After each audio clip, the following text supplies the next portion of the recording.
Hello and welcome back to the Forgotten Deep. Today, let's relax and wind down, in a place where curiosity is allowed and sleeping is preferred. Now let us begin, learning about the experiment where humans lived beneath the sea. For the whole of human history, the ocean has been a wall, a border, the edge of the known. Sailors crossed its surface, traders rode its swells, fishermen dragged hooks and nets through its upper layers. But the deep, the true deep, belonged to no one. It was the one vast territory on Earth that no flag had ever planted, no boot had ever pressed, no fire had ever burned against the cold. 70% of our planet is covered by water. If you could drain the ocean, you would expose a landscape more dramatic, more varied, and more ancient than anything that exists above the waves. Mountain ranges taller than the Himalayas, canyons deeper than the Grand Canyon, plains that stretch for thousands of miles without interruption, forests of coral and kelp and strange, bioluminescent life. An entire world, and we lived on its ceiling, never once imagining we might move in. Until one man decided that was not enough. ACT-1, the man from the SEA Chapter 1. Before the aqualung to understand what Jacques Cousteau would eventually build beneath the sea, you have to understand what drove him to the sea in the first place, and what it cost him to get there. Jacques-Yves Cousteau was born on June 11, 1910, in the village of Saint-André-de-Cubzac, in the Gironde department of southwestern France. His father, Daniel, was a legal advisor and man of the world, a traveler, a cosmopolitan, a man of restless energy who took his family wherever his work demanded, which meant that young Jacques grew up not rooted to any single place, but perpetually in motion, perpetually curious, perpetually dissatisfied with the ordinary. He was, by his own later admission, a difficult child. Sickly for part of his early youth, prone to respiratory illness, he compensated with a fierce and sometimes reckless physicality. He broke rules. He took things apart to see how they worked. He made his first amateur film at age 13, using a hand-crank camera his parents had given him, and began immediately to think about angles, about light, about what a camera could see that the naked eye could not. In 1930, following his father's suggestion, Cousteau entered the École Navale, the French Naval Academy at Brest. His plan was to become a naval aviator.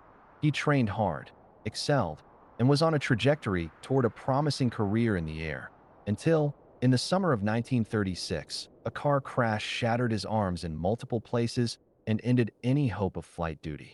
He was sent to recover in Toulon, on the Mediterranean coast. His arms were in casts. He could barely dress himself. And there, on a beach at Mouralon, on a morning so ordinary it should have been forgotten, a friend named Philippe Thales handed him a pair of goggles. Cousteau put them on. He put his face in the water, and everything changed. Dr. Jean-Michel Redon, marine historian, University of Aix-Marseille. What Cousteau saw that morning, and he described it many times, always with the same sense of wonder, was simply the bottom of the sea. The rocks, the fish, the light, things that had been there for millions of years and that thousands of people had swum over without ever really seeing. But Cousteau saw it as though for the first time. He used to say it was like looking into another universe, one that was right there, under everyone's feet, and yet completely unknown. He said it was the most beautiful thing he had ever seen. And he was a man who had traveled. He had seen the Eiffel Tower. He had seen the Alps. But nothing compared to that first look underwater. Cousteau threw himself into the sea with the same intensity he had previously reserved for aviation. He swam daily, extending his breath-hold dives, pushing deeper and deeper into the Mediterranean waters around Toulon. He experimented. He improvised. He began filming underwater using a waterproof camera of his own devising, crude by later standards, but producing images that had never been seen before. He befriended Thales and a third diver, Frederic Dumas, a spear fisherman of extraordinary ability who moved through the water like a creature born to it. Together, the three men called themselves Les Muscamers, the Sea Musketeers. They pushed their free-diving limits further than almost anyone had gone before, descending to depths that caused blackouts and bleeding, driven by an almost mystical need to go deeper, to see more, to stay longer. But breath-holding had its ceiling. You could go down 60, 70, 80 feet on a lungful of air, but only for seconds. At 100 feet, the pressure was dangerous. At 150, fatal. The ocean had set a hard limit on how deeply a human being could explore it using only the air in his lungs. Cousteau needed more air. He needed to carry it with him. Chapter 2. The Aqualung and the Open Door. It was during the darkest years of the Second World War that Jacques Cousteau, now a naval intelligence officer in the occupied south of France, began working on the device that would open the ocean to humanity. The challenge was deceptively simple to state and fiendishly difficult to solve. How do you deliver compressed air to a diver underwater at exactly the right pressure, the same pressure as the surrounding water, so that he can breathe naturally, without strain, at any depth? Too much pressure, and the air would rush out uncontrollably. Too little, and he couldn't inhale against the weight of the water pressing in. The mechanism needed to be automatic, self-regulating, and foolproof. It needed to work every time, at any depth, without conscious effort from the diver. Cousteau found his partner in Émile Gagnan, an engineer with the Air Liquide company in Paris who specialized in gas regulators. Gagnan had already designed a demand valve for feeding natural gas to automobile engines, a wartime improvisation needed because petroleum was scarce. It was Cousteau who saw the application. It was Cousteau who made the leap. Professor Sylvie Marchand, History of Technology, École Polytechnique. The story of the Aqualung is sometimes simplified into Cousteau and Gagnan invented the scuba regulator. But the real story is more interesting. Gagnan had the engineering. Cousteau had the vision. And crucially, Cousteau had what engineers call use case knowledge. He knew exactly what a diver needed because he was a diver. He had felt the sea pressing against him. He knew the problem from the inside out. When he put on Gagnan's modified regulator and dove into the Marne River in January 1943, and it worked. Not perfectly, not yet, but worked. He understood immediately that the world had changed. On June 4, 1943, in a quiet cove near Bandol on the French Riviera, Cousteau made his first open-water dive with the perfected Aqualung. He descended to 60 feet. Then further. At 130 feet, he paused, suspended in blue water, breathing. Simply, naturally, easily, as though the sea itself had agreed to feed him. He was the first human being in history to breathe underwater and move freely. Not in a diving bell, not in an armored suit, not with a tube leading back to the surface, but freely, independently, with nothing but a cylinder of compressed air on his back and the sea all around him. He described the experience later in words that have become among the most quoted in the literature of exploration. Sometimes we are lucky enough to know that our lives have been changed, to discard the old, embrace the new, and run headlong down an immutable course. It happened to me at Le Mourillon on that summer's day when my eyes were opened to the sea. By the early 1950s, Cousteau had acquired the Calypso, a former wartime minesweeper that he would transform into the world's most famous research vessel. With funding from a combination of the French Navy, the National Petroleum Company, and his own increasingly successful filmmaking, he set out to do what no one had done before: systematically explore and document the ocean floor. The films he produced through the 1950s, culminating in The Silent World in 1956, made him famous. Enormously, globally famous. The Silent World won the Palme d'Or at Cannes and the Academy Award for Best Documentary Feature. Cousteau had managed the almost impossible trick of turning marine biology into mass entertainment. And in doing so, he had turned the ocean into a place that millions of people around the world felt they had visited and loved. Dr. Jean-Michel Redon, what people forget about Cousteau is that he was a communicator first. The science, the exploration, those were genuine. He wasn't faking the passion, but he understood, instinctively, that none of it mattered if people didn't see it. He had this saying, "We protect what we love, and we love what we know." The films were not just entertainment. They were a recruitment drive. He was recruiting the entire human race into caring about the ocean. Chapter 3. The idea that changed everything. Sometime around 1959. The exact moment is lost to the informal record-keeping of inspired minds. Jacques Cousteau began to ask a question that no one had seriously asked before. Not, how do we visit the deep, but how do we live there? The question had a practical basis rooted in the frustrating limitations of conventional diving. Even with the aqualung, a diver working at moderate depths, say 100 feet, had at most 20 to 30 minutes of useful bottom time before he had to begin the slow, careful ascent required to prevent decompression sickness. The deeper he dove, the shorter his working time. And after each dive, he needed hours of rest and recovery before he could safely return to depth. For recreational diving, this was fine. For scientific work, it was an obstacle. For construction and maintenance of undersea structures, and Cousteau was beginning to think about such things with increasing urgency. It was an almost insuperable problem. The continental shelf, the shallow rim of submerged land that borders every continent, was potentially the most valuable real estate in the world. Oil, gas, minerals, fisheries, all of it lay within reach of the aqualung, theoretically, but the time constraints made systematic exploitation practically impossible. Then Cousteau read something that stopped him cold. Albert Falco, Aquanaut, Conshelf 1 and 2, Director of Diving Operations, OFRS. Recorded interview, 2001. Jacques came to me with a paper, a scientific paper, very technical, by an American researcher. His name was George Bond. And Jacques, he was very excited. He said, Falco, read this. This changes everything. I read it, and at first I thought, well, this is interesting, but perhaps theoretical. But Jacques, he had already decided it was real. He had decided before reading the last page. That was Jacques. The paper Cousteau had read, and which would become the theoretical foundation for everything that followed, had been written by a United States Navy doctor named George F. Bond.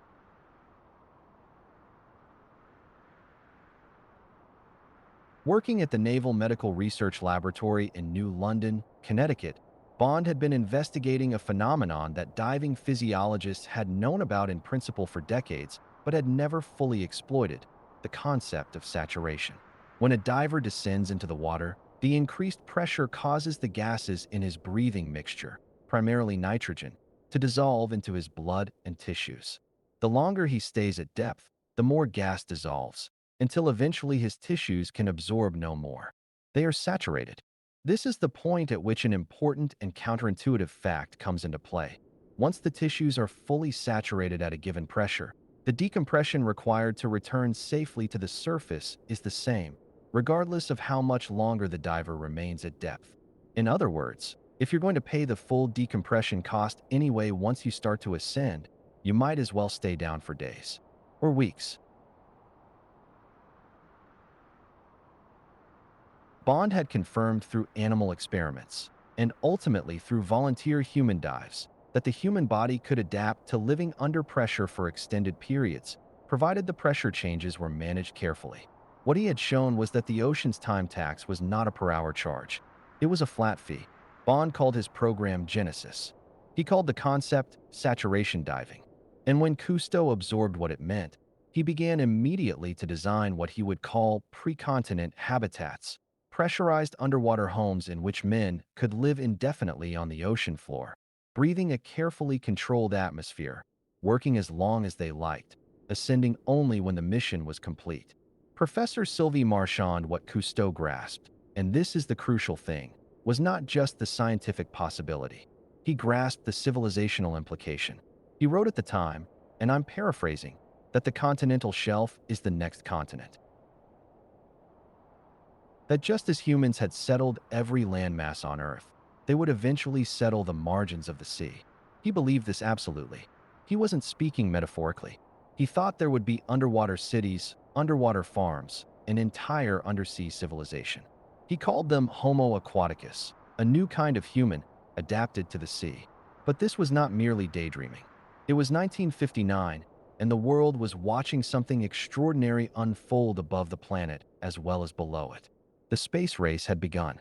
On October 4th, 1957, the Soviet Union had launched Sputnik, the first artificial satellite, and shocked the Western world into a furious reckoning with its own technological ambitions.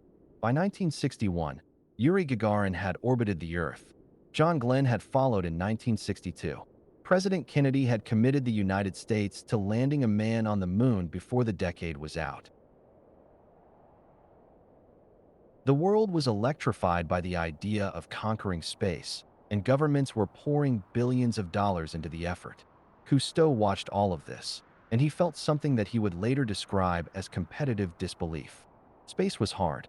Space was cold and airless and sterile and impossibly far away. But the ocean was right here. It covered most of the planet. It was teeming with life. It held untold resources, and the technology to access it already existed at a fraction of the cost of a Saturn rocket. Dr. Jean-Michel Redon Cousteau had this phrase he used when people asked why he cared so much about undersea living versus oceanography from a ship. He'd say, "You cannot know a country from an airplane. You have to land." He thought the same way about the ocean. You could lower cameras and instruments from the surface, and that was useful. But to truly understand the continental shelf, you had to live there. You had to be there when things happened. You had to be, in his phrase, citizens of the sea. By 1961, Cousteau had the concept, the passion, and the team. What he needed was a habitat, a home for the seafloor, a structure that could be placed on the bottom, pressurized to match the ambient sea pressure, and inhabited by human beings for days or weeks at a time. The design was deceptively simple in principle. The habitat would be a sealed cylinder or sphere placed on the seafloor.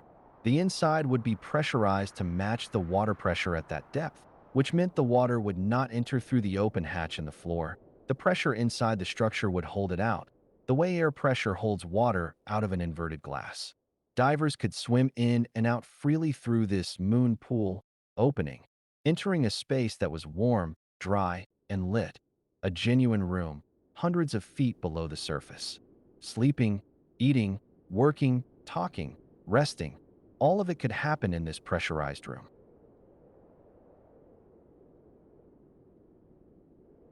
And because the men living there were already saturated with gas at the ambient pressure, they could swim out at any time to work on the seafloor outside, returning to the habitat to rest and breathe without any of the time pressure that plagued conventional diving. Their entire day, their entire week, was their working time.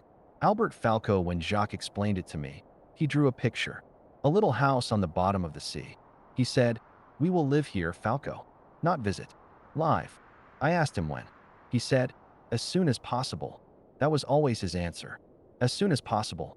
ACT2, Diogenes. The first home beneath the SEA Chapter 4. Building the Dream in the spring of 1962, a small team of engineers and craftsmen in a Marseille workshop began building Jacques Cousteau's first undersea habitat. It was modest in scale, a steel cylinder roughly 8 feet in diameter and 16 feet long, weighing several tons when complete. It would hold 2 men and the basic necessities of life: bunks, a small kitchen, scientific instruments, communications equipment, oxygen tanks, and enough food for a week. Cousteau named it Diogenes, after the ancient Greek philosopher who famously lived in a barrel and found contentment in the simplest possible life. The choice of name was characteristically Cousteau, romantic, literary, a little playful. Diogenes had rejected the comforts of civilization and chosen voluntary austerity. Cousteau's aquanauts would do something similar, giving up the sky and the sun and the world of air for a week in a steel barrel on the Mediterranean floor. The philosopher had his amphora. The aquanauts would have their cylinder. And both, Cousteau suggested, would find that simplicity of life had its own profound rewards. Cousteau, archival footage, subtitled from French.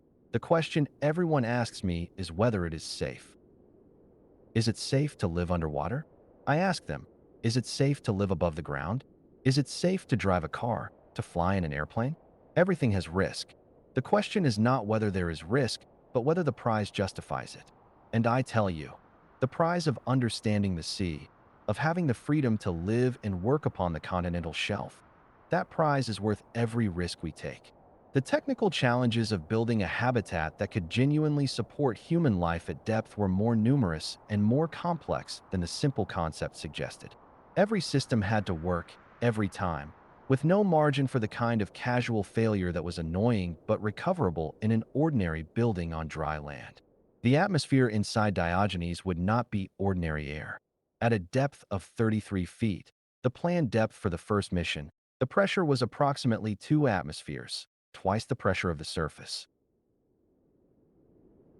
Breathing pure compressed air at this pressure for a week would deliver twice the normal dose of nitrogen to the men's tissues, and the long-term physiological effects of this were not fully understood. Cousteau's medical team, working with the French Navy's diving medicine specialists, recommended a mixture of oxygen and helium rather than the normal oxygen-nitrogen mixture of air.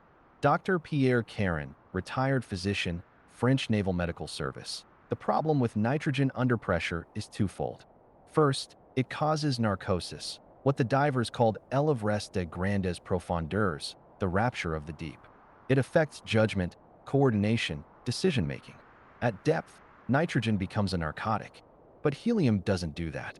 It's inert, it doesn't cause narcosis, and it's lighter than nitrogen, which helps with the whole business of breathing under increased pressure. The decision to use helium-oxygen mixtures, heliox, was the right one medically, though it created other challenges. Helium conducts heat away from the body much more efficiently than nitrogen, so the habitats had to be heated to prevent hypothermia, even in relatively warm water.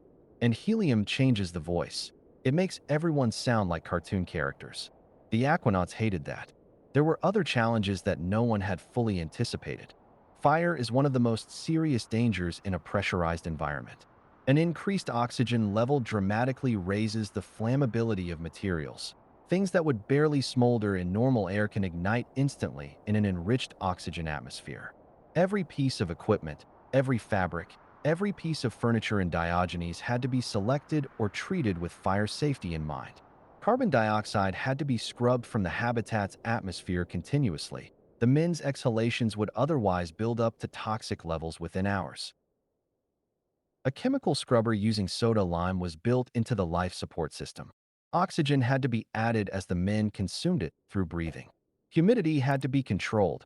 A pressurized environment with warm bodies and warm food could quickly become oppressively damp.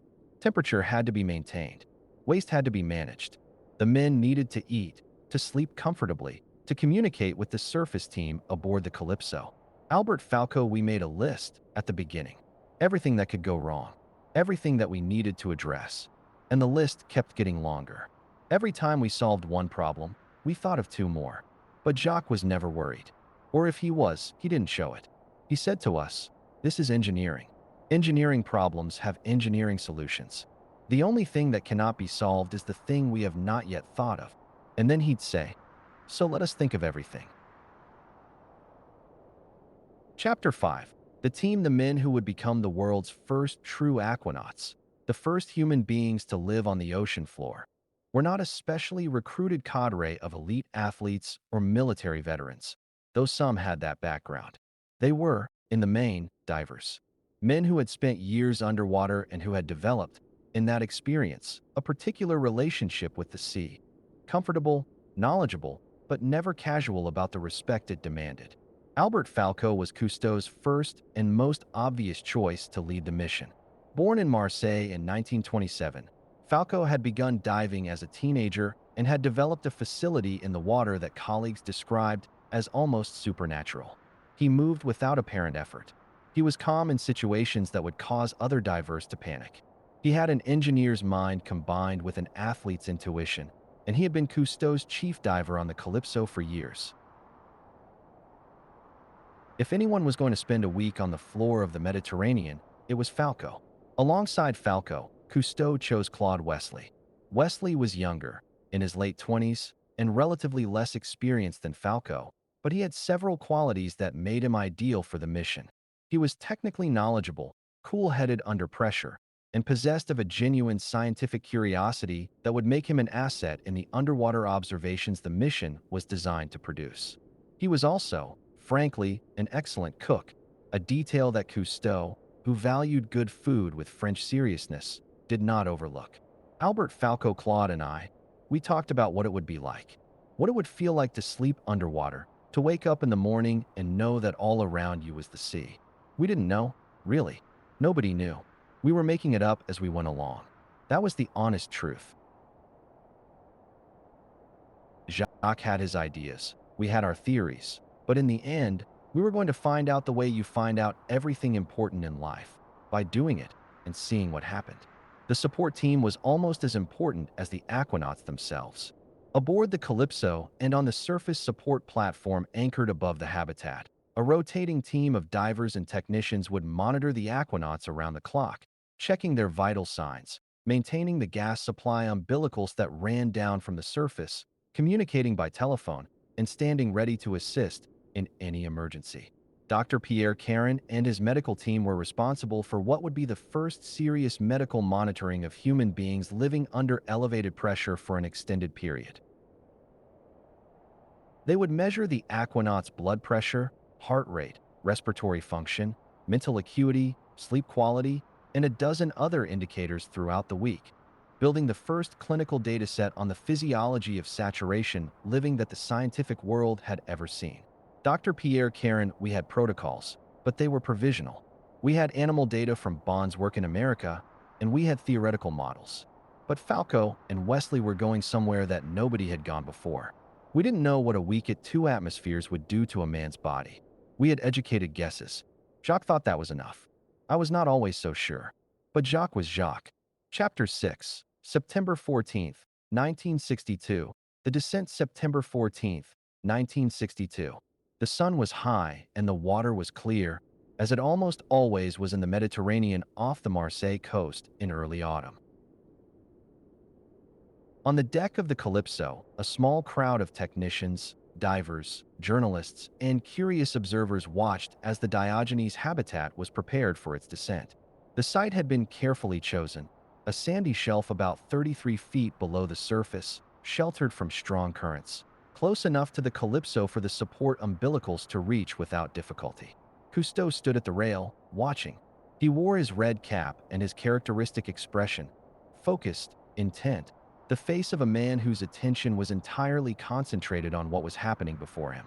He had spent 3 years planning this moment. Years of paperwork and persuasion, of engineering problems solved and funding crises navigated, of arguments made and doubts overcome. Now the habitat was going down. Now it would either work or it would not. The habitat reached the bottom. At 33 feet, 10 meters, beneath the surface of the Mediterranean Sea, on a sandy shelf among sea fans and scattered rock, Diogenes came to rest. The crane cables were released. The umbilicals, carrying compressed gas, electrical power, fresh water, and telephone lines, were connected. The life support system was tested.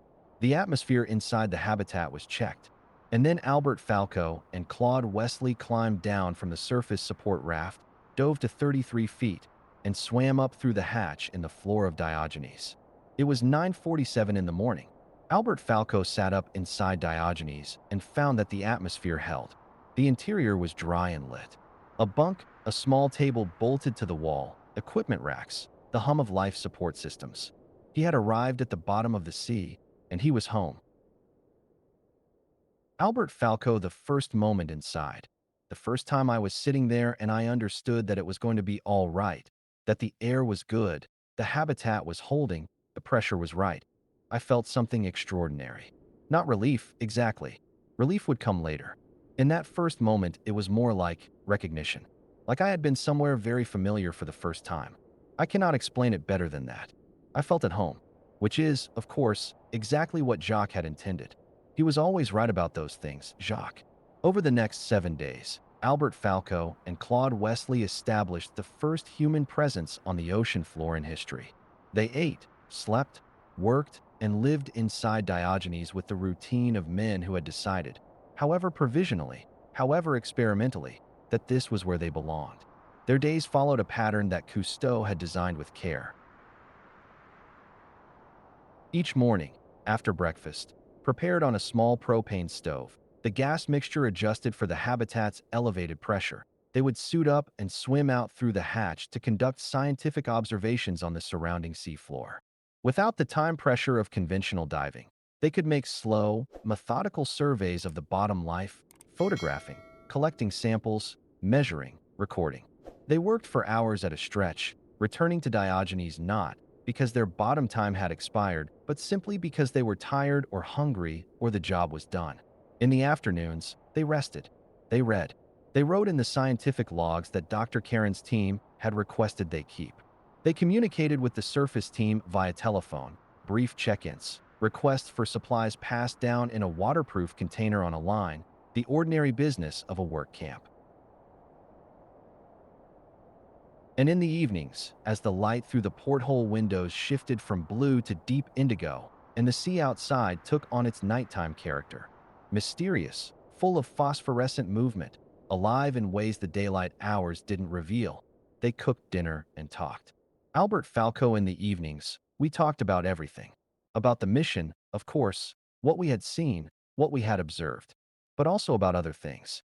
About our families, about the world up there that we had temporarily left behind.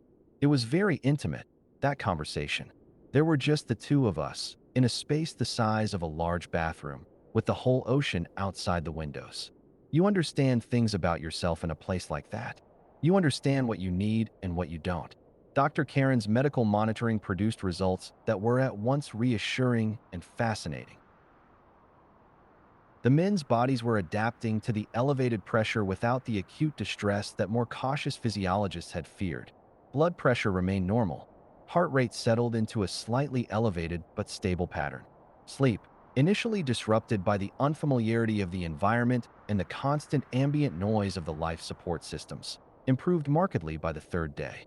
Appetite was good, though both men reported an unusual craving for sweet foods, which Karen attributed to the increased metabolic demands of thermoregulation in a cool, humid environment. Most significantly, the men's cognitive function, as measured by a battery of tests they performed each day, showed no deterioration.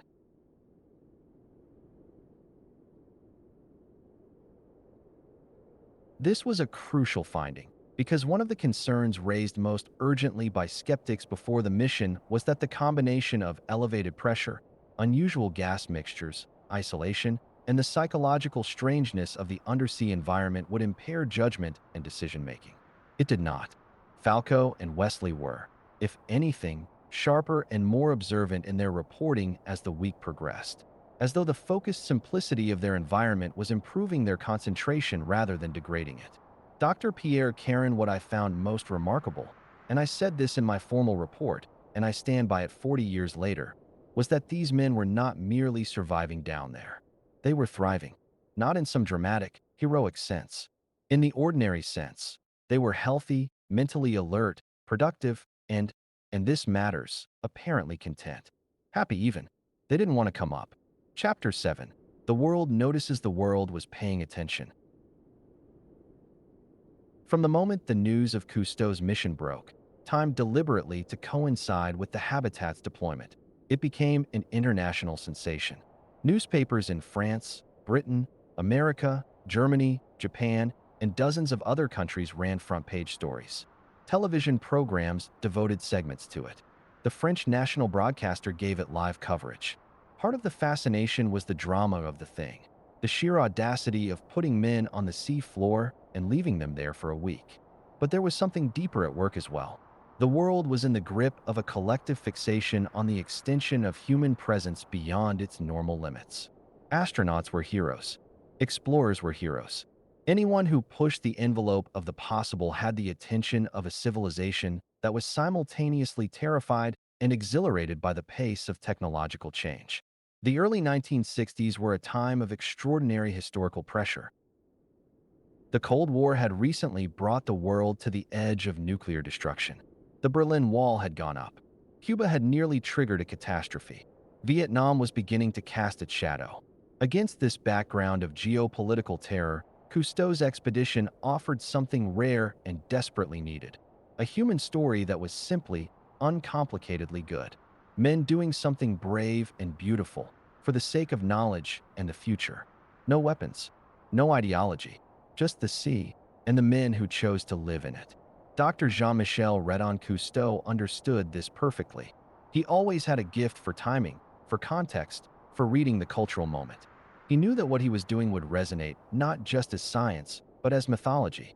He was making a myth, consciously, deliberately, and he was making it at exactly the right moment. The hero goes under the waves. The hero lives in the world beneath.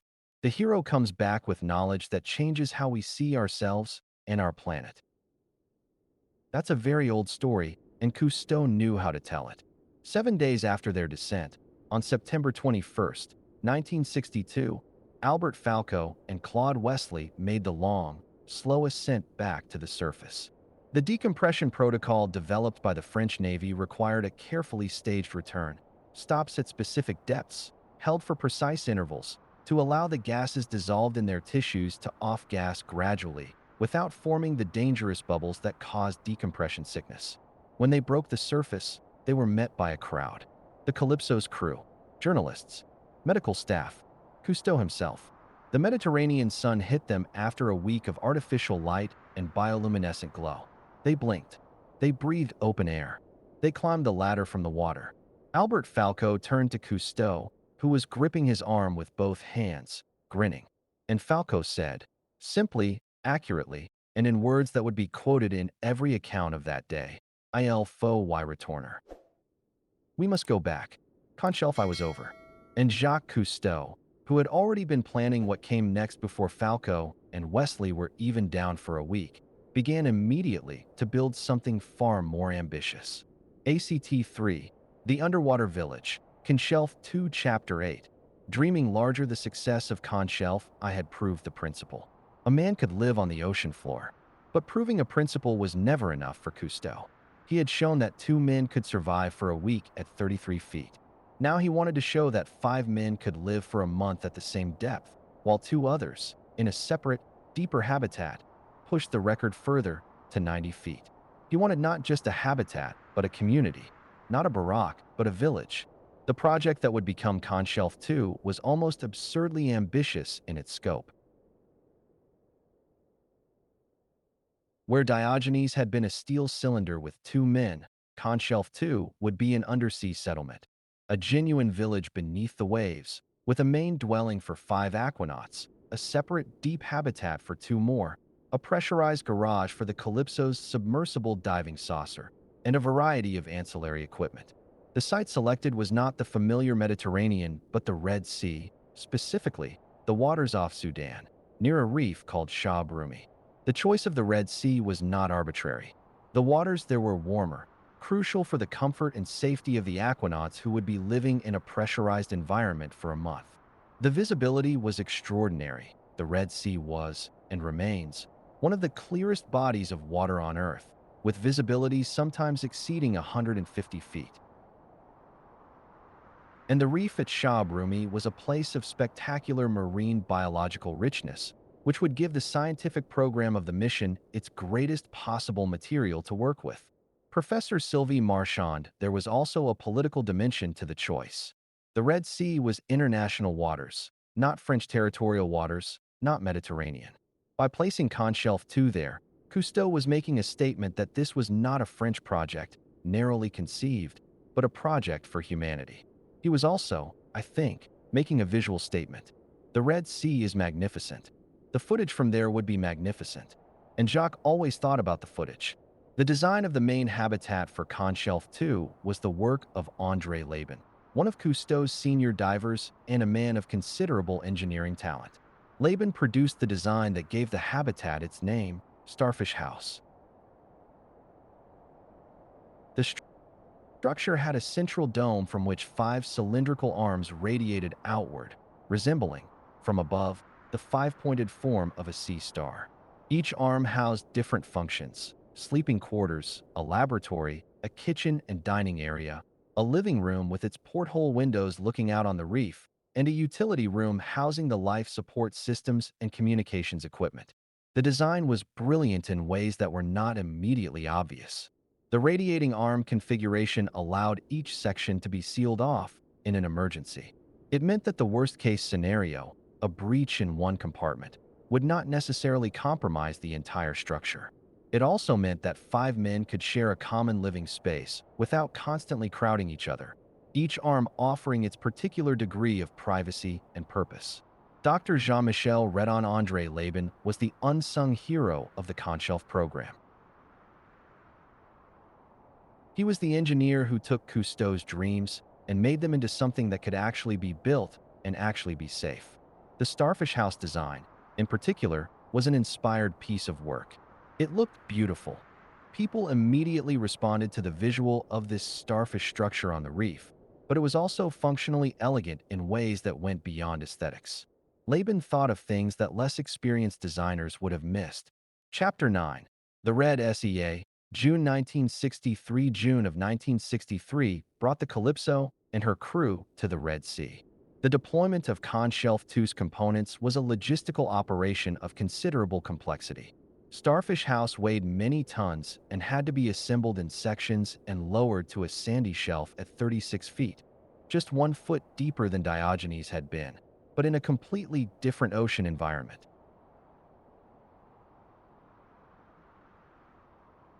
The separate deep cabin, a smaller cylindrical habitat, had to be positioned at 90 feet, more than twice the depth of Conshelf I, and connected to Starfish House by a telephone line and an umbilical for gas supply. The deployment took several days and required the coordinated effort of dozens of divers working in shifts around the clock. There were problems. There were always problems. A section came off a cable during lowering and twisted. A gasket seal failed during pressure testing and had to be replaced, which meant removing the section and bringing it back to the surface. A sandstorm on shore delayed the arrival of a supply boat. But by mid-June, Starfish House was on the bottom and pressurized, and the deep cabin had been positioned and connected. Cousteau filmed everything. He had already planned the documentary that would become World Without Sun, and he moved through the production with the same methodical intensity he brought to the scientific work. Cameras were everywhere, inside the habitats, mounted on the reef outside, attached to the diving saucer, carried by divers during their working hours.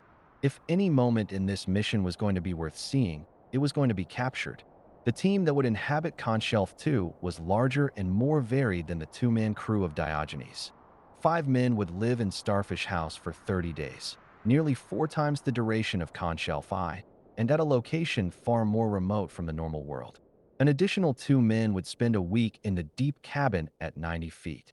Commanding the mission was Raymond Call, one of Cousteau's most trusted senior divers. Call was a Marseillaise, like so many of Cousteau's team, who had been diving professionally since his teens and who possessed the unflappable quality that Cousteau prized above almost all others in his people. Albert Falco was back, this time to lead the deep cabin mission alongside Henri Piele.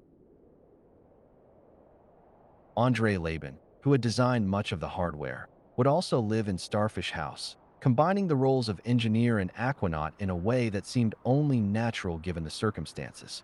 The mission's biologist, Claude Wesley, who had been in Diogenes, returned, this time to pursue an extended program of biological research on the reef. There was also a parrot, a real parrot, in a pressurized cage, brought aboard Starfish House as a test of how animals other than humans would respond to living under pressure. The parrot survived the mission in apparent good health and became one of the minor celebrities of the documentary that Cousteau later produced. It was the sort of detail, whimsical, humanizing, slightly absurd, that Cousteau could not resist. Albert Falco the parrot was Jacques' idea, of course. He said it was scientific. We could observe its behavior under pressure, its appetite, its vocalizations, which was true, but he also knew how it would look in the film. A parrot inside an underwater house. People would love that. And they did. Everywhere the film went, people talked about the parrot. 50 years later, people ask me about the parrot. I have spent a week at 90 feet in the Red Sea, and what they ask me about is the parrot. He smiles. Chapter 10. Life in Starfish House. Life inside Starfish House settled into a routine within the first few days that was, by any reasonable measure, more comfortable than Cousteau's critics had predicted and more pleasant than the aquanauts themselves had anticipated. The kitchen, stocked with provisions sent down regularly from the Calypso, turned out to be genuinely functional. The cook among the team, an aquanaut who had been selected partly for his culinary skills, produced meals that the mission's reports describe, with evident feeling, as excellent. Cousteau had paid close attention to food, and not merely for comfort's sake. In an isolated, pressurized environment, the social rituals surrounding meals take on heightened importance. The meal table is the gathering point, the moment of community, the pause in the working day that restores the sense of normalcy and connection. Cousteau had seen this in accounts of polar expeditions and submarine operations, and he was determined that Starfish House would have a dining culture worthy of its French inhabitants. Dr. Jean-Michel Redon, there is a joke among diving historians that Cousteau ran his habitats the way a French hotel ran its dining room. The food was genuinely important to him, not as an indulgence, but as a matter of operational necessity. Happy men with full stomachs are better scientists and more careful divers than unhappy men with bad food. He understood that as a practical matter, not a philosophical one. The scientific program of Conshelf 2 was the most ambitious yet attempted in underwater research. The aquanauts had 30 days, not 7, in which to study the marine life of Shah Brumi Reef, and they used the time with impressive thoroughness. Fish populations were surveyed and counted in zones that no diving team had ever had time to fully map. Coral growth and health were monitored across a network of observation stations established at the start of the mission and revisited daily. Water temperature, salinity, current patterns, and a dozen other physical parameters were measured systematically. The proximity of the habitat to the work sites was transformative.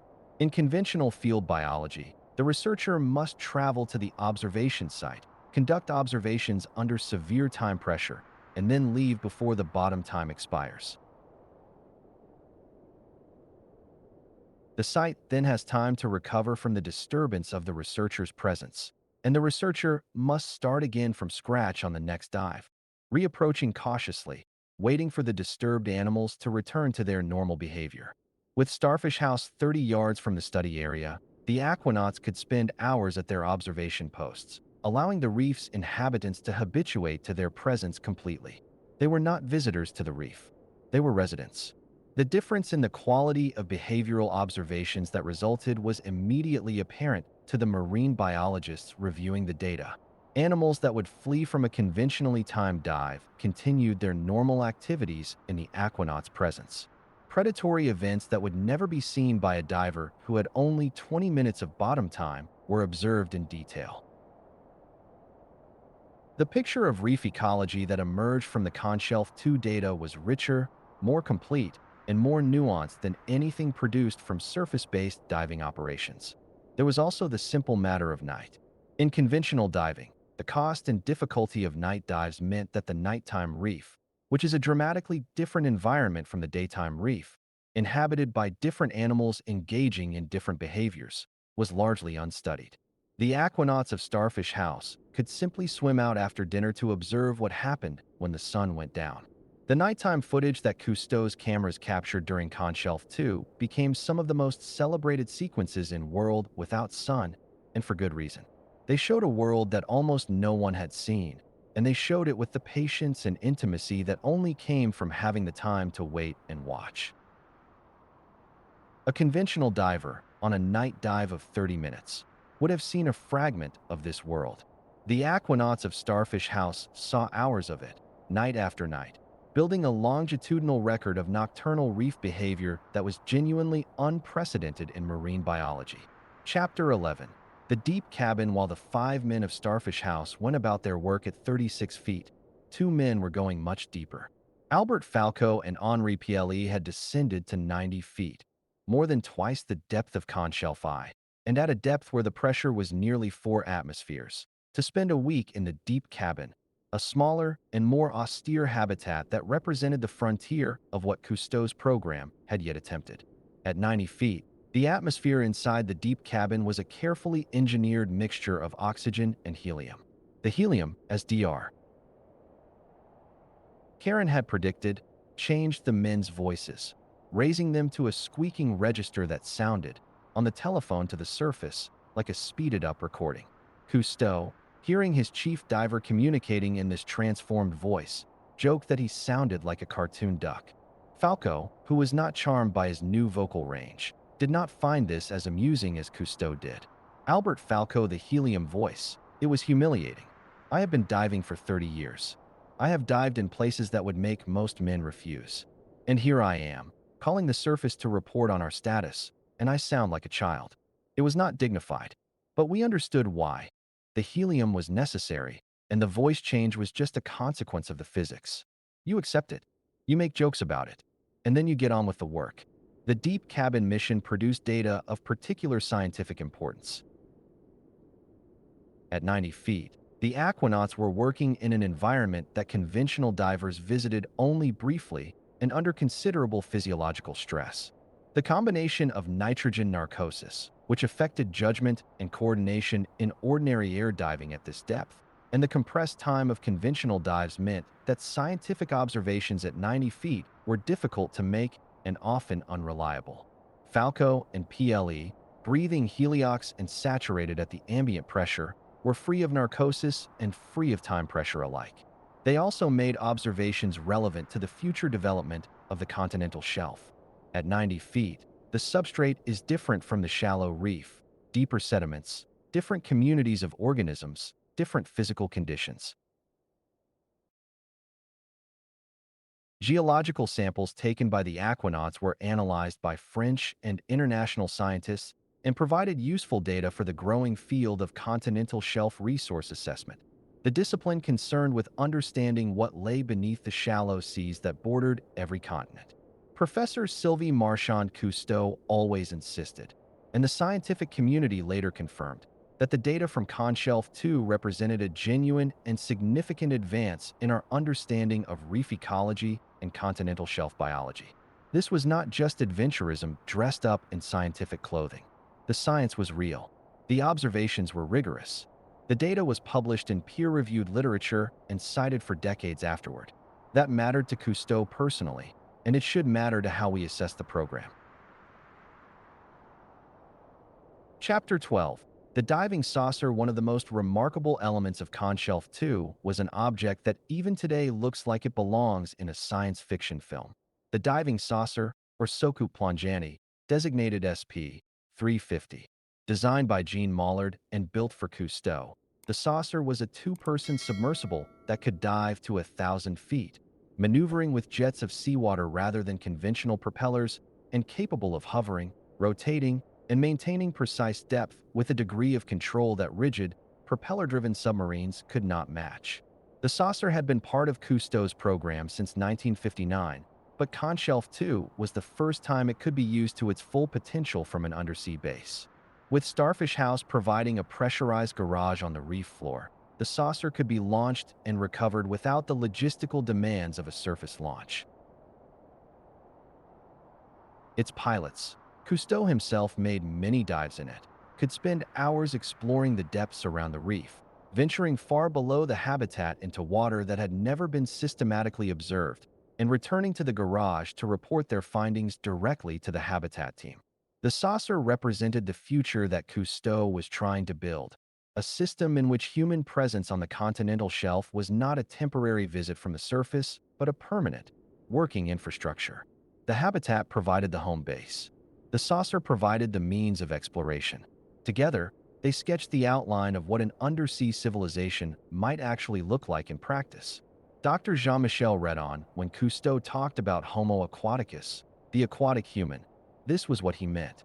Not a human being who had been surgically modified to breathe underwater, though he sometimes entertained that possibility in a speculative way. He meant a human infrastructure, habitats on the shelf, submersibles for deeper work, supply lines from the surface, complete with the social and organizational structures needed to make the system function. He was designing a civilization, piece by piece. Chapter 13. 1 month below 30 days. For 30 days, the team of Conshelf 2 lived and worked on the floor of the Red Sea. They ate 492 meals inside Starfish House. They made hundreds of diving excursions to the surrounding reef. They logged thousands of observations. They filmed sequences of marine behavior that had never been captured before. And through it all, the heat of the Red Sea summer, the confinement, the physical demands of daily diving in a pressurized environment, the noise of life support systems, the strangeness of living with no sky, they maintained, according to every report filed during the mission, good health and good spirits. There were, of course, difficult moments.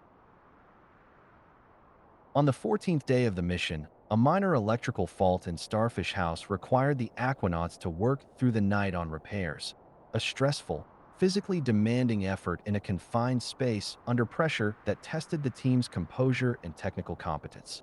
They made the repairs. They caught up on sleep the following day. They continued working. Albert Falco people always want to know about the problems, the crises. And there were moments of difficulty. Of course there were. But the remarkable thing, looking back, was how few there were and how manageable they proved. We were prepared. Jacques had spent 3 years preparing.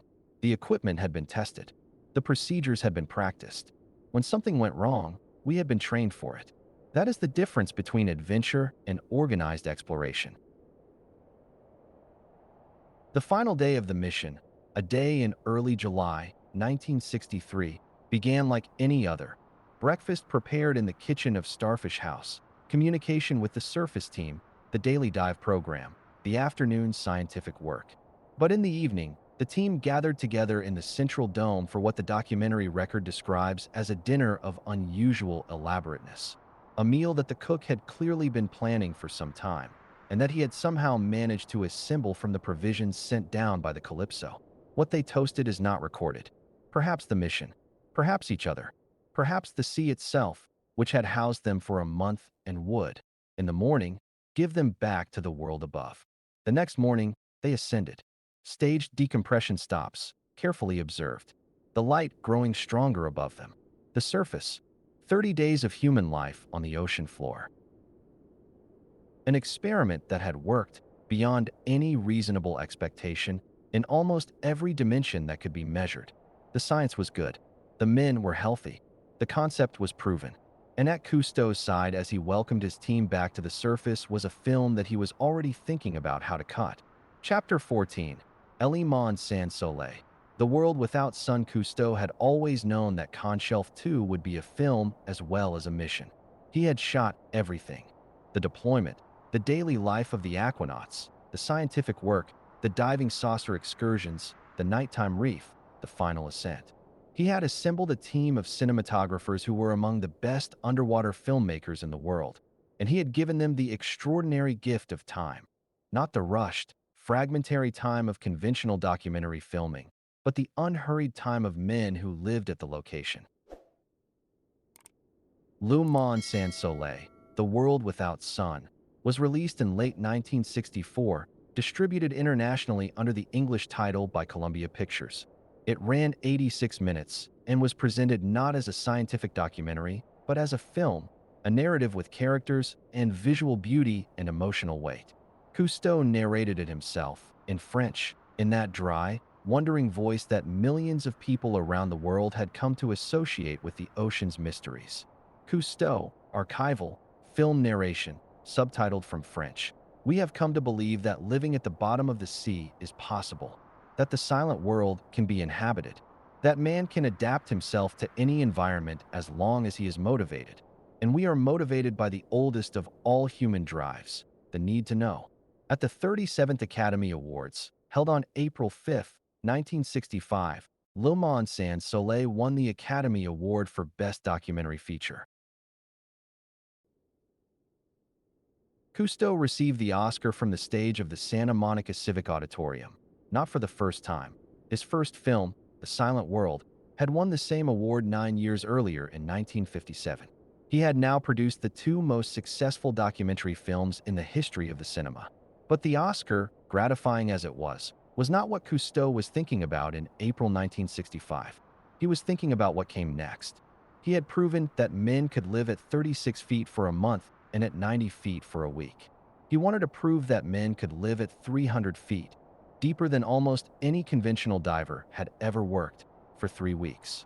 He wanted to push the program to its logical extreme. Professor Sylvie Marchand after Conshelf 2, there was a certain logic to what came next. Cousteau had moved from 33 feet to 36 feet to 90 feet. The next step, the step he had been planning since before Conshelf 2 was even deployed, was to go deep, really deep, to the margin of the continental shelf, where the shallow water ended and the abyss began. That was Conshelf 3, ACT 4. The deep, Conshelf 3 Chapter 15, 100 meters down 100 meters. 330 feet. At this depth, the pressure is 11 atmospheres, 11 times the pressure of the surface. Every square inch of the habitat's walls must withstand more than 160 pounds of force. The atmosphere inside must be precisely calibrated, a mixture of oxygen, helium, and a small amount of nitrogen, in proportions that would support life without causing oxygen toxicity or the nitrogen narcosis that rendered ordinary air diving at depth so dangerous. The decompression required to return to the surface safely would take many days, not hours, but days, a process of achingly slow ascent through carefully managed pressure stages. At 100 meters, you are beyond sport diving, beyond almost all military diving, beyond the working range of everything but the most specialized saturation diving operations. At 100 meters, the sea has become a different place, dimmer, colder, the light from the surface a pale and distant memory. The creatures here are adapted to the dark and the cold and the pressure. The rules are different. Cousteau intended to send 6 men to live in a sphere on the seafloor at 100 meters. He intended to keep them there for 3 weeks. Dr. Pierre Caron, when Jacques told me what he was planning for Conshelf 3, I told him directly that I was concerned. Not that it was impossible. The physics were sound, the saturation theory was solid. But at that depth, the margin for error becomes very small. A breathing gas error that is survivable at 30 feet can be fatal at 100 meters. An emergency evacuation that is straightforward at 30 feet becomes a multi-day decompression ordeal at depth. The system had to be essentially perfect. A pause. He said, "Then we will make it essentially perfect." And then, "This was Jacques," he said. "But Pierre, the margin for error has always been small. The sea has never offered us large margins. We have always worked in the narrow space between what is possible and what is not." Chapter 16. The sphere, the habitat for Conshelf 3, was unlike anything that had come before it in the program. Where Diogenes had been a utilitarian cylinder and Starfish House had been an organic, spreading structure designed for moderate depths and moderate comfort, the Conshelf 3 habitat was a sphere, specifically, a steel sphere approximately 17 feet in diameter, with a second, smaller sphere attached below it to serve as an airlock and entry vestibule. The choice of the spherical form was dictated by physics. At 100 meters, the pressure is so intense that only a geometry with no stress concentration points, no corners, no flat surfaces, no transitions from one shape to another, can be relied upon to distribute the load evenly. A cylinder has its ends, where the geometry changes and stresses concentrate. A sphere has no such vulnerabilities. It is the same geometry in every direction. It is, in engineering terms, the ideal pressure vessel. Professor Sylvie Marchand, there is something wonderfully symbolic about the choice of the sphere for the deep habitat. In the history of Western thought, the sphere has always represented perfection. Plato's Timaeus, Kepler's celestial spheres, the globe of the earth itself. Cousteau was putting men inside a perfect form and lowering them into the deep. The philosopher in him, and there was always a philosopher in him, must have appreciated that. Inside the sphere, the 6 men would have 2 decks connected by a ladder. The lower deck housed the entry airlock, the wet suits and diving equipment, the storage lockers, and the life support system controls.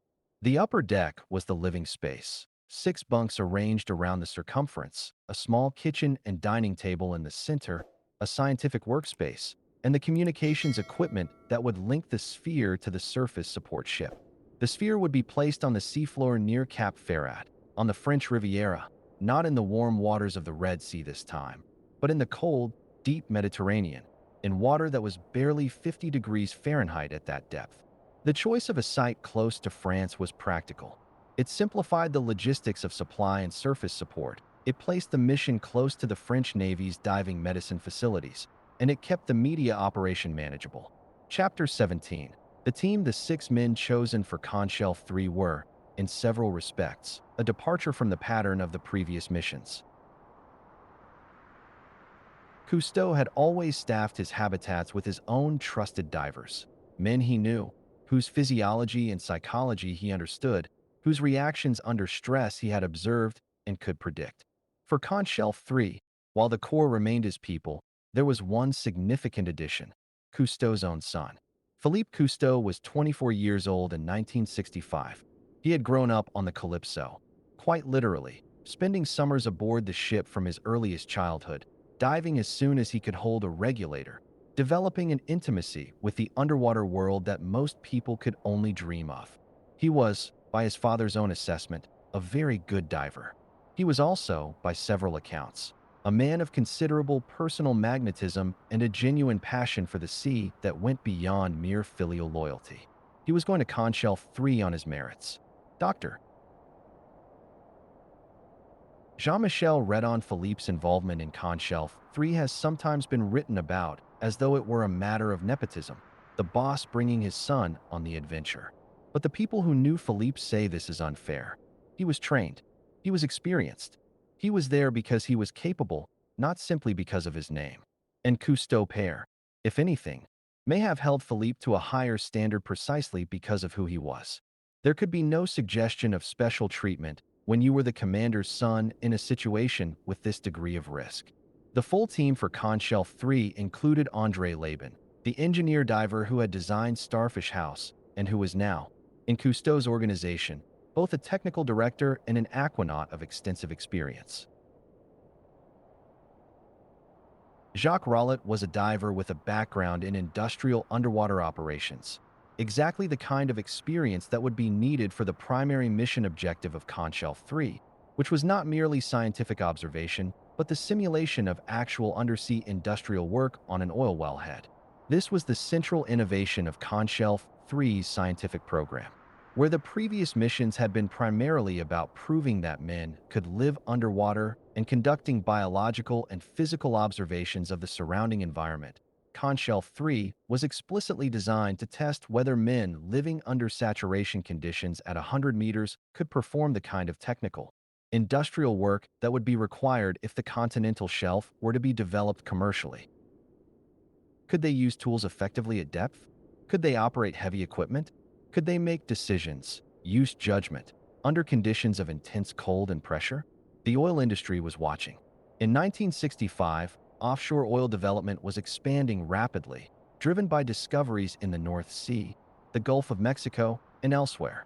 The ability to place workers on the seafloor for weeks at a time, free from the time constraints of conventional diving, was potentially worth billions of dollars to the industry.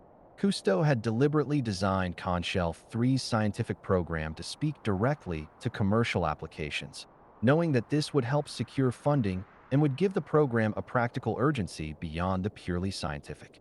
Chapter 18, September 1965. The descent into the deep. September 17, 1965. The day the deepest habitat ever designed for human habitation was lowered to the floor of the Mediterranean. The day Jacques Cousteau sent 6 men, including his son, to live 100 meters below the surface of the sea. The descent was slow. At the depth of Conch Shelf 3, precision in placement was critical. The sphere had to be positioned on a level area of seafloor with access to the wellhead installation nearby, and any adjustment after placement would require the sort of heavy lift operations that were difficult in deep water. Cousteau's team had surveyed the site carefully and prepared a leveled area on the seafloor. The sphere descended on its cables, guided by divers until it reached the limits of safe working depth, and then by its own ballast system for the final section. For the 6 men inside the sphere during the descent, the experience was one of progressive sensory transformation. The light coming through the porthole windows shifted from the familiar blue of the upper water column through deeper and darker shades, the colors of the surface world draining away one by one, until the windows showed only the deep Mediterranean, dark, cold, and utterly other. The sphere settled on the bottom, 100 meters below the surface of the Mediterranean. The gas supply umbilicals were connected. The communications line was checked. Inside the sphere, the atmosphere was confirmed as stable. The men were on the bottom. Raymond Call, recorded interview, 1966. When we settled on the bottom, there was a moment of silence. Not a comfortable silence, necessarily. More like the silence that falls in any situation when the thing you have been working toward and worrying about has actually happened. We were there, 100 meters. The sphere was stable. The air was good. We looked at each other. And then Andre said, "I will always remember this." Andre said, "Right. What's for lunch?" And we all laughed. And that was the end of the solemnity. Chapter 19. Cold, dark, and 100 meters down, life inside the Conshelf 3 sphere presented challenges that the previous habitats had not. Challenges that arose directly from the depth and from the cold. At 100 meters in the Mediterranean, the water temperature outside was approximately 7 degrees Celsius, 45 degrees Fahrenheit. The sphere, despite its insulation and its heating system, was cold. The men wore thermal undergarments under their wetsuits and added sweaters and track suits in the rest periods. They drank hot coffee and soup with a frequency that anyone accustomed to the warm Red Sea operations of Conshelf 2 would have found remarkable. The cold created a practical problem beyond personal discomfort. Working outside the sphere, conducting the industrial operations on the wellhead mock-up that were the heart of the mission's scientific program, required the men to swim in water just above freezing while wearing wetsuits that, however good, could not entirely prevent heat loss over extended working periods. The limit on outside working time was set not by gas supply or bottom time in the old sense, but by the body's capacity to maintain its core temperature. Dr. Karen's medical monitoring was, at this depth and in these conditions, more urgent than ever. Monitoring took place twice daily: blood pressure, temperature, reflexes, cognitive testing, psychological assessment. The aquanauts' body core temperatures were checked regularly.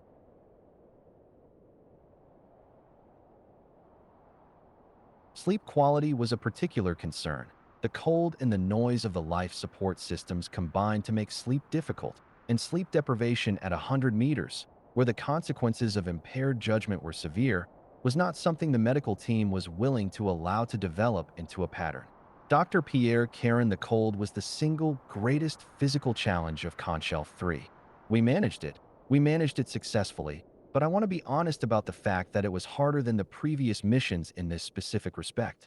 The men were cold, not constantly and not dangerously, but more cold than I was happy with. And cold men make errors. Cold affects fine motor control. It affects judgment, subtly. We were watching very carefully. And yet, and this is the quality in Cousteau's people that recurs in every account of every mission, they adapted.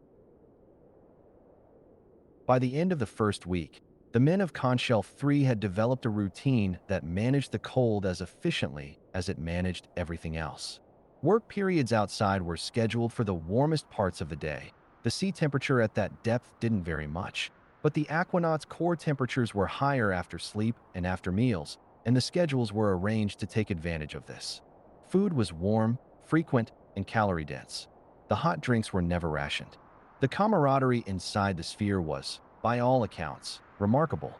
6 men in a space roughly the size of a large living room for 21 days, in conditions of cold and confinement and considerable physical demand, might have been expected to produce tension, irritability, the small social frictions that turn into serious conflicts in isolated environments. It did not. The mission reports, the diary entries that were later published, and the recollections of the aquanauts in subsequent interviews are unanimous on this point. They functioned as a team, they supported each other, and there was genuine warmth and humor in the sphere throughout the mission. Albert Falco, in a small space, with a dangerous environment outside, you become very close to people very quickly. There is no room, literally no room, for the nonsenses of ordinary social life. The pretenses, the games people play. You are stripped of all of that. What you see is the person. And the people that Jacques chose for these missions, they were good people. Not just good divers. Good people. That is what made it work. Chapter 20. The work program of Conshelf 3 was, at its core, an industrial simulation. The question Cousteau had designed the mission to answer was this: can a man living in a saturated environment at 100 meters use his hands effectively enough to perform the technical operations required to maintain and repair an undersea oil installation? The wellhead installation on the seafloor near the sphere was a faithful replica of the kind of equipment that was being deployed in actual offshore oil operations in the mid-1960s. Valves, couplings, gauges, fittings, all of the hardware that a subsea oil worker would need to maintain. The aquanauts had been briefed on the equipment before the mission and had practiced on identical hardware on the surface. Now they were doing it for real, at depth, in the cold and the dark. The results exceeded the expectations of even the most optimistic members of the support team.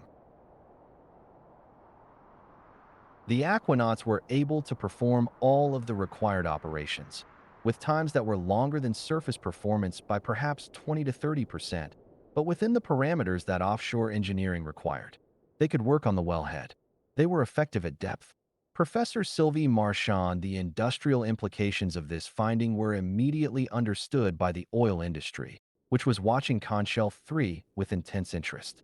If saturation divers could work effectively at 100 meters, then the whole of the outer continental shelf, the zone from about 50 to 200 meters that contained many of the most promising offshore oil deposits, was potentially accessible for human maintenance and construction operations. This was worth billions. The phone calls to Cousteau started before the mission was even complete. The scientific observations continued alongside the industrial work. The deep Mediterranean at 100 meters, dark, cold, and less biologically rich than the Red Sea Reef at 36 feet, was nonetheless a world of genuine scientific interest. The aquanauts observed and documented communities of deep-water organisms that had been little studied before: sea spiders, brittle stars, deep-water corals, crinoids, and the slow-moving, apparently ancient organisms that inhabited the cold, dark zones between the light and the abyss. There were also the routine but irreplaceable observations of a human being who simply had time. Time to watch, time to wait, time to see what happened when nothing in particular was supposed to be happening. One of the aquanauts reported watching, over the course of an hour, a sequence of predation events among the deep-water fish population that produced, in his words, a complete drama in 3 acts. A hunting sequence that would have been entirely invisible to a conventional diver on a 30-minute bottom time visit. Dr. Jean-Michel read on the time thing cannot be overstated. In marine biology, time is everything.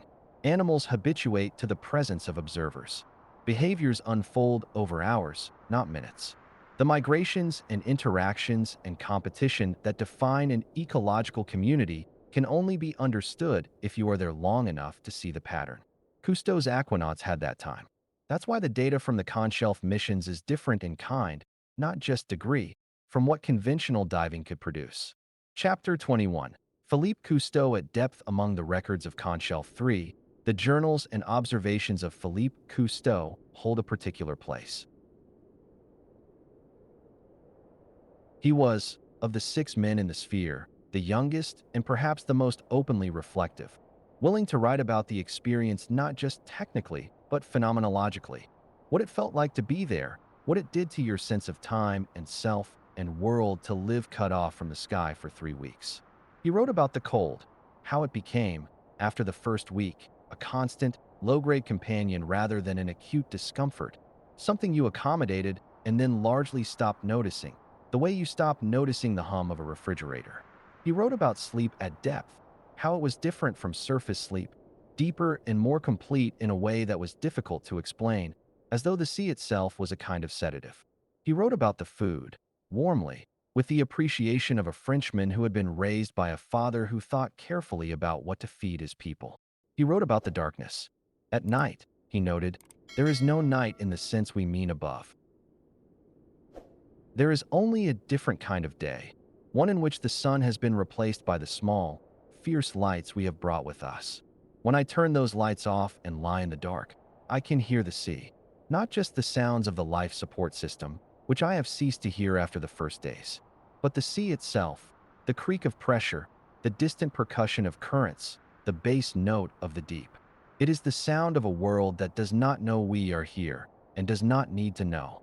Dr. Jean-Michel read on Philippe's journals from Conshelf 3 are remarkable documents. They are usually cited, when they are cited at all, as interesting personal records of the experience. But I think they're more than that. There is serious philosophical engagement with the question of what it means to inhabit a place, to be not a visitor but a resident of an environment as alien to ordinary human experience as the deep sea.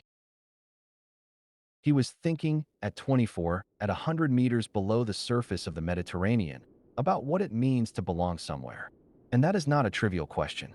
Chapter 22. The crisis that didn't happen. The history of extreme exploration is, in large part, a history of the moments when everything nearly went wrong, and the ingenuity, training, and courage with which those moments were survived. Conshelf 3 had such moments, though none of them rose to the level of catastrophe. On the ninth day of the mission, a malfunction in the scrubber system that removed carbon dioxide from the sphere's atmosphere caused a gradual buildup of the gas to a level that was not immediately dangerous, but was above the safe threshold for prolonged exposure. The monitoring systems on the surface detected the problem before the aquanauts themselves noticed symptoms, a testament to the sophistication of the safety systems that had been designed into the operation from the beginning. The aquanauts were instructed to switch to the backup scrubber system and to vent the atmosphere slightly to reduce the CO2 concentration. The procedure took 20 minutes. The atmosphere was brought back within safe parameters. The primary scrubber was repaired by the engineers in the sphere who had the tools and the expertise to do so. Dr. Pierre Caron, that was the most frightening moment of the mission from my perspective. Not because we lost control, we didn't. The systems worked. The protocols worked. But carbon dioxide poisoning is insidious. It comes on gradually. And at depth, in a sealed environment, it can become a crisis very quickly. The fact that we caught it when we did was a function of the monitoring system's sensitivity, which we had argued for at considerable expense. There were people who thought the monitoring was overcautious. After day 9, nobody said that again. There were other smaller incidents. A wetsuit heating element that failed on a cold working dive, requiring one aquanaut to cut a session short and return to the sphere to warm up. A communication blackout of several hours caused by a fault in the underwater telephone system that was eventually traced to a chafed cable and repaired by a diver from the support ship above. A supply delivery that was delayed by bad weather on the surface, requiring the team to improvise meals from what was already aboard. None of these incidents escalated. None of them threatened the mission. They were, in a sense, the most important evidence of the program's success. Not that nothing went wrong, but that when things went wrong, the system, the training, and the people handled them correctly. This was not luck. This was the result of 3 years of incremental experience, each mission building on the last, each set of problems adding to the collective understanding of what could fail and what to do when it did. Albert Falco, you know what I am most proud of when I think about Conshelf. Not the depths we reached or the records we broke. I am most proud that we brought everyone home. Every mission, every aquanaut. Nobody was injured. Nobody came back damaged, physically or mentally. Jacques was meticulous about safety. He sometimes appeared to be a romantic, a dreamer, and he was those things. But he was also a man who checked every seal and tested every valve and ran every emergency procedure until it was muscle memory. You don't achieve a perfect safety record with luck. You achieve it with care.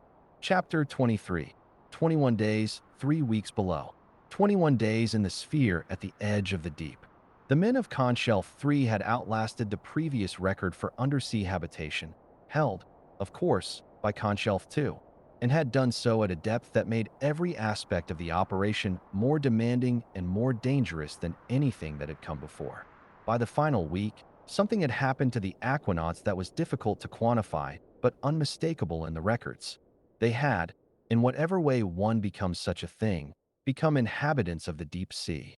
Not visitors, not scientists on an expedition. Inhabitants. The sphere was home. The routines were familiar. The cold outside the porthole windows was just the weather. The strange creatures that drifted past in the darkness outside were the neighbors. Philippe Cousteau's journal, near the end of the mission, contains a passage that has become something of a touchstone for anyone who writes about the Conshelf program. I understand now what my father has been trying to build here. It is not, at bottom, a scientific project. It is not an industrial demonstration. Those things are real and they matter. But the deeper project, the one that has been running since he put goggles on for the first time at Moorlan in 1936, is something else. He is trying to expand the idea of home. He is trying to convince the human race that this world of dark and cold and strange creatures and enormous pressure, is not alien to us. That we belong here too. That the sea is ours. That we are the sea. I think I understand what he means. I think, after 20 days in this sphere, I might even believe it. On October 8th, 1965, 6 men in a steel sphere on the floor of the Mediterranean Sea began their ascent. Not swimming up through the water, the sphere itself would be lifted, but the men inside it were under pressure, and that pressure had to be released with agonizing slowness as they returned to the surface. The decompression protocol required more than a week. The sphere, once raised to the surface and placed on the deck of the support ship, was maintained at pressure while the aquanauts inside it breathed slowly, carefully, through staged reductions in the gas mixture's pressure. An hour here, a pause, a small reduction, another pause, the nitrogen and helium leaving the tissues of their bodies grain by grain, bubble by bubble, the long, slow process of returning a pressurized human being to the world of air. It took 8 days. 8 days of decompression before the final valve was released, the hatch was opened, and 6 men who had lived at the bottom of the sea for 3 weeks breathed the open air of the French Riviera. Jacques Cousteau was there. He shook every hand. He embraced every one of them. And then, because this was Cousteau, he handed each man a glass of champagne and said, according to those present, something along the lines of, "Well, now we know it can be done. What shall we do next?" ACT 5. The Legacy Chapter 24. What the world learned in the months and years following Conshelf 3, the data gathered by the 3 missions, the medical records, the physiological measurements, the behavioral observations, the engineering performance data from the industrial work on the wellhead, were analyzed, compiled, and published in a cascade of scientific papers, technical reports, and conference presentations that constituted a foundational body of literature for the young field of saturation diving medicine and technology. The medical findings were the most immediately significant. For the first time, there was a serious clinical dataset showing what happened to human beings who lived under elevated pressure for extended periods. The data was, in the main, reassuring. The human body, given proper conditions and careful management, was more adaptable than pessimists had feared. No long-term physiological damage was documented in any of the Conshelf aquanauts. The specific concerns about bone necrosis, a condition known to affect some deep divers in certain circumstances, did not materialize in the follow-up examinations conducted over subsequent years. Dr. Pierre Caron, the medical record of the Conshelf program is, I believe, one of its most important contributions to science. Not because it answered every question, it raised as many as it answered, but because it provided a framework for the study of saturation physiology that all subsequent work in the field has built on. Everything that came after Conshelf, the U.S. Navy's work on saturation diving, the commercial offshore programs of the 1970s and 1980s, used our data as a baseline. That is not a small thing. The engineering lessons were equally valuable.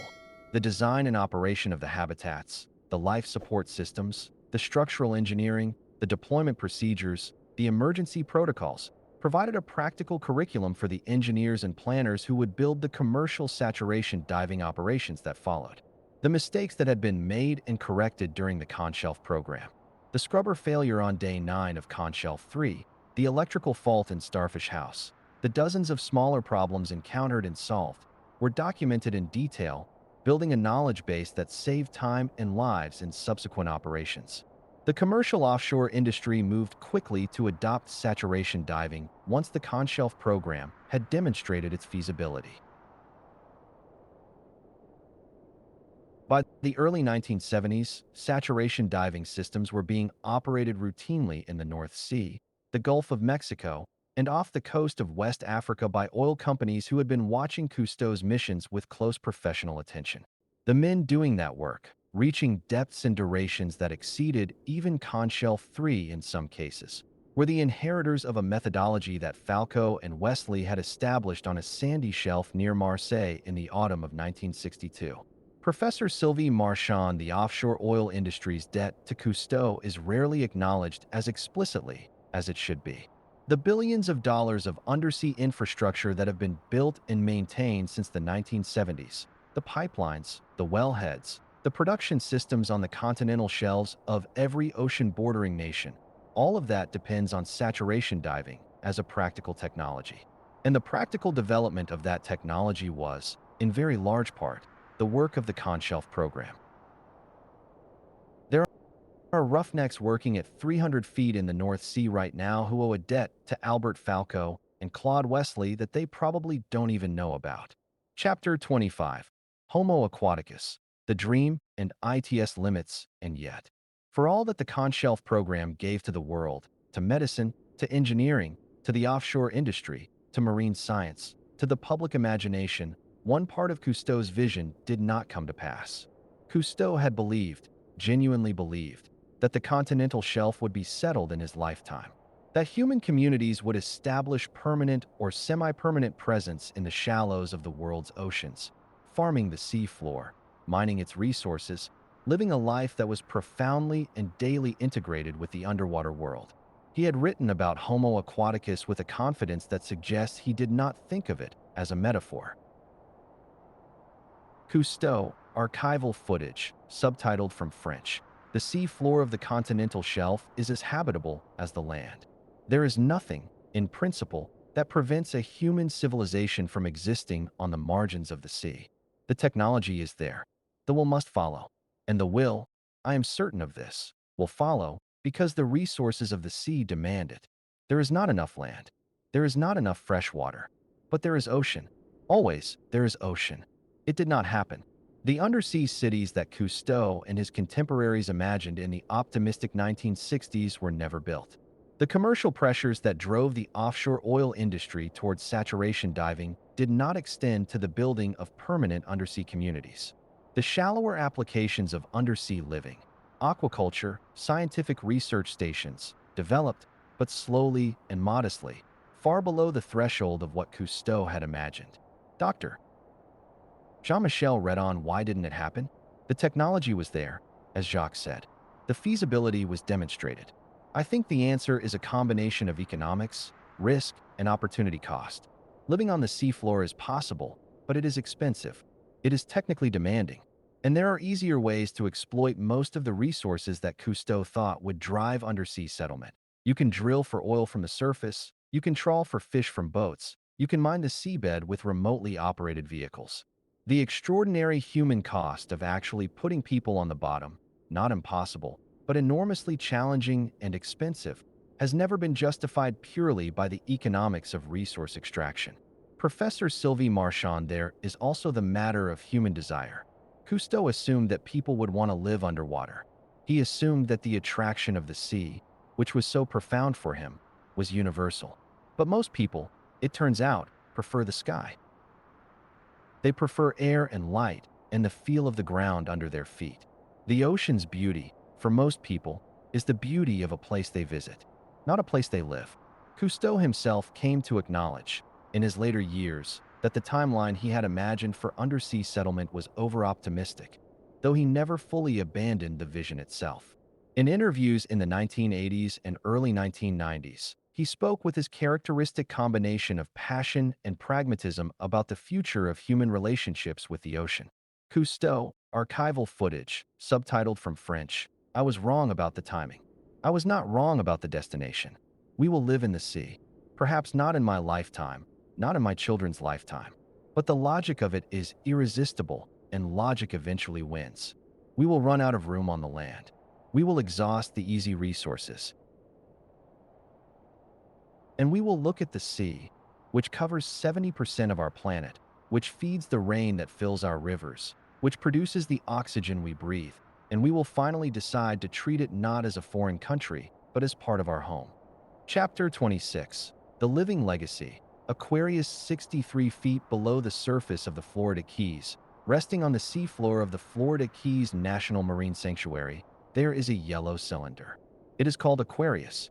It was built in 1986 and has been operated continuously since 1993, making it the world's oldest and only remaining undersea research habitat. It accommodates up to 6 aquanauts, scientists, not tourists, for missions that typically last about 2 weeks. The men and women who live and work in Aquarius are the direct descendants, in every meaningful sense, of Albert Falco and Claude Wesley and Diogenes in 1962. They eat and sleep and work on the seafloor. They observe marine life with the patience that only permanent presence allows. They study the health of coral reefs, a matter of increasing urgency as climate change and human activity threaten the world's reef systems. And they use the saturation diving methodology that Cousteau's program did so much to develop and validate. Dr. Andrea Marshall, marine biologist, Aquarius mission participant. When you're inside Aquarius, there's this extraordinary sense of continuity. You know, because you've read the history, that what you're doing connects back to Cousteau and the Conshelf program, to the men who first proved that this was possible. You're not just a scientist doing research. You're part of a lineage. You're in a tradition. That's a remarkable feeling when you're sitting at the bottom of the ocean.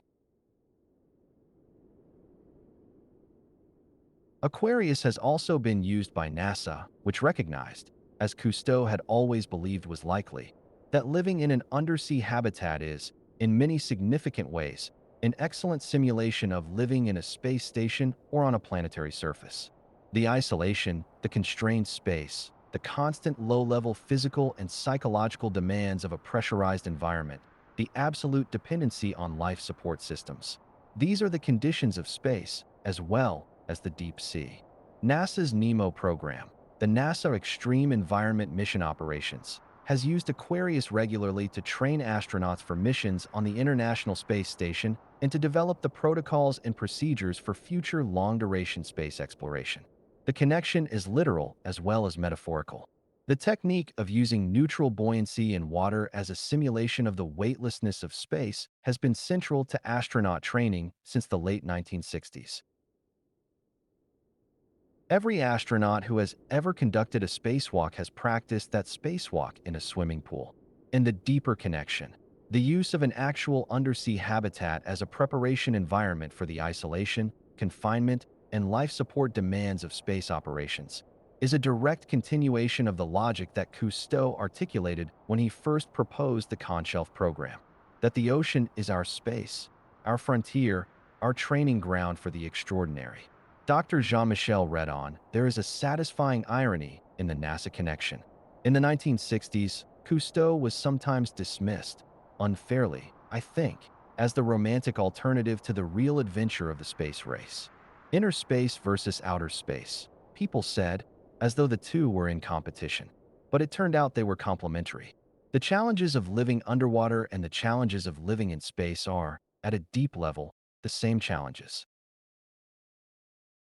And the methods developed in one domain have informed and enriched the other. Cousteau would have appreciated that. He always liked to be right. Chapter 27. Cousteau in his time, and OURS Jacques-Yves Cousteau lived until 1997, dying in Paris on June 25th at the age of 87. He had spent 60 years exploring the ocean, making films, writing books, campaigning for environmental protection, and imagining, always imagining, a world in which human beings and the sea existed in genuine relationship rather than the exploitative indifference that had characterized most of human history. His legacy is complex, as the legacies of complex people always are. He was a visionary and a showman, a scientist and an entertainer, a conservationist and a man who, in his early career, killed sharks and dynamited reefs for dramatic footage without apparent guilt. He was, in his personal life, not always the figure of simple nobility that his public image suggested.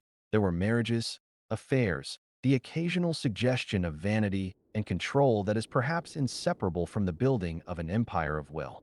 Professor Sylvie Marchand Cousteau is a figure who requires nuance. He was not a saint, and making him into one does a disservice both to him and to the historical record. He made mistakes. He had blind spots. In his later years, he was more environmentally enlightened than he had been in his early career, and he was honest about that evolution, which is something. But I think the most honest assessment is this. He was one of the most important ocean advocates in history, and the Conshelf program, flawed in conception, heroic in execution, and far-sighted in its implications, was among the finest things he ever did. What the Conshelf program gave us, beyond the medical data and the engineering knowledge and the Oscar-winning film, was something harder to measure and more important than any of these specific outcomes. It gave us a relationship with the deep. It gave an entire generation of people, the viewers of The Silent World and World Without Sun, the readers of the articles in National Geographic, the children who watched Cousteau's television programs on Sunday evenings and dreamed of the sea, a sense of personal connection to a world that had previously been abstract and remote. When Falco and Wesley looked out through the porthole windows of Diogenes and saw the Mediterranean fish going about their business at 33 feet, they were seeing it for all of us. When the Conshelf 2 aquanauts watched the Red Sea Reef at night, they were watching it for all of us. When Philippe Cousteau wrote in his journal about the sound of the sea from inside the sphere at 100 meters, he was putting into words something that the whole human species needed to know, that the ocean is not empty, not foreign, not threatening. It is rich and strange and full of life. It is ours to steward, ours to understand, ours to, in whatever sense that word can be stretched, love. Albert Falco, I am an old man now. I have been in the water more times than I can remember. I have seen things underwater that I cannot adequately describe. Beautiful things, strange things, things that had no name because nobody had ever seen them before. All of that came from Jacques giving me a pair of goggles and a tank and sending me down. He is quiet for a moment. But if you ask me what I am most grateful for from the whole of my career, more than the records, more than the discoveries, more than the films, I will tell you. 7 days inside Diogenes with Claude Wesley. The morning of the 8th day, coming up and looking down as we ascended and seeing the habitat below us, getting smaller, getting dimmer, disappearing into the blue. Knowing we had been there, knowing we had lived there, that was the thing. That remains the thing. Chapter 28. The SEA and ITS children in the final analysis. The Conshelf program was about a question that is older than science and older than engineering. It is a question as old as the sea itself. Can we belong here? The answer that Falco and Wesley and Call and Laban and Philippe Cousteau and all the others gave us, through the specific and unglamorous work of eating and sleeping and breathing and working in pressurized steel rooms on the ocean floor, is partial but significant. Not, yes, indefinitely and easily, but something more nuanced and more honest than that, yes. With preparation, with care, with the humility to acknowledge the sea's power and the ingenuity to manage it, yes, we can be here. We cannot be here as we are on the land, casually and without thought. We must come to it with the full depth of our attention, with all the science and engineering we can bring to bear, with the respect that a creature owes to an environment that can kill it in 100 ways and will not wait for mistakes. But yes, we can be here. We have been here. We know what it costs and what it gives in return. And what it gives in return. What Albert Falco felt when he sat inside Diogenes and understood that the air was good and the habitat was holding. What Philippe Cousteau heard in the darkness of the sphere and called the sound of a world that does not know we are here, is nothing less than a new dimension of being human. A new relationship with the planet we live on. A new understanding of what home can mean. Jacques Cousteau once said, "The sea, once it casts its spell, holds one in its net of wonder forever." He knew what he was talking about. Epilogue. Where are they now? Albert Falco continued to work as a diver and diving operations director for Cousteau's organization, the Cousteau Society, for the remainder of his career.